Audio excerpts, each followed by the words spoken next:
I recently came across a Tepache-inspired soft drink from De La Calle at Whole Foods. And while both the flavors that I tried were interesting and refreshing, I realized that I had never tried real tepache. So, I hopped on a plane to Mexico, refreshed my Spanish by sobbing uncontrollably while watching Coco, touched down in Puerto Vallarta, and made my way to a tepacheria that had just recently opened in the Zona Romántica. Hello there, welcome you guys from Sodafry. Sodafry, all right. So let me explain you a little bit of the tepache, of the story of us and the drink. This is a pre-Hispanic drink, ancestral drink. You know, it's made from the pineapple skin. It has 10 different spices. This is the recipe of my grandmother, actually. You know, my name is Victor. I'm the owner of this beautiful stand. Thank you for passing by.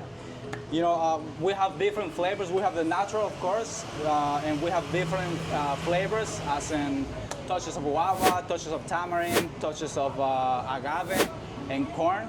So this drink is made of the pineapple skin. It has 10 different spices, as in anise star, cloves, cinnamon, and those are the principles of the principal characters of this drink. You know, it's very rich in probiotics. It holds a lot of vitamin C, and very good for your gut, right?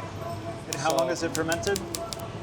This fermentation that we sell here for all public is 3 to 4 days. What it takes and be ready, you know. And we also do some other fermentations from more than 15 days. That's a little bit more alcoholic. But some restaurants and other people want that. We sell at restaurants the non-alcoholic and the alcoholic version of it. And all the flavors, tamarind, guava, corn, and the natural one. And why did you start making tepache? Well, you know, my grandma died last year, you know, and I was like in my battle, right? So, and I prepared for me a batch, you know, and then I got a friend that had a restaurant, and I gave him to try it, and then he loved it, and he asked me for a bottle to sell in the restaurant, and people love it, you know. So I came with the idea, with the concept. I designed the stand. I started selling restaurants, you know, and it was because I would say it was because of the death of my grandma. Well, not because of her death, but she just inspired me to create it, you know. That's a great inspiration. Yeah. All right, could I try the original? Of course, yeah. Who makes the cups? Oh, the cups are made a place is called Tepache, down in Guadalajara. Okay. Guadalajara, yeah. That's where they send us all the clay cups. Yeah. It's not too sweet, but you taste a lot of the cinnamon and those other spices in there too, Right, and it has a real tangy finish to it. Yes. It's really interesting. Yeah, and the natural one, you know, you kind of can taste more all the flavors, you know, because like in the tamarind one, it's more like you taste the tamarind so strong, you know. Yeah. Yeah. All right. What about the guava? Let's try the guava. One? Yes. I'm definitely tasting this for the first time and not pretending like I haven't tasted it before. Which one's your favorite?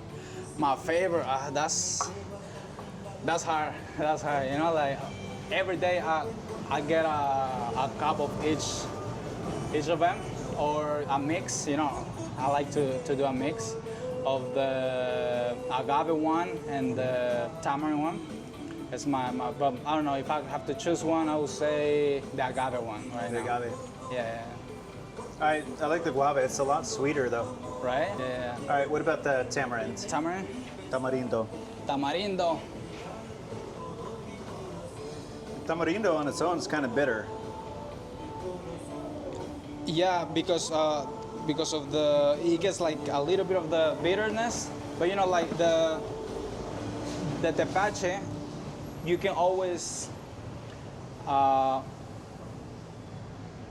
put it to your taste. You know, like that's why we have some sugar here.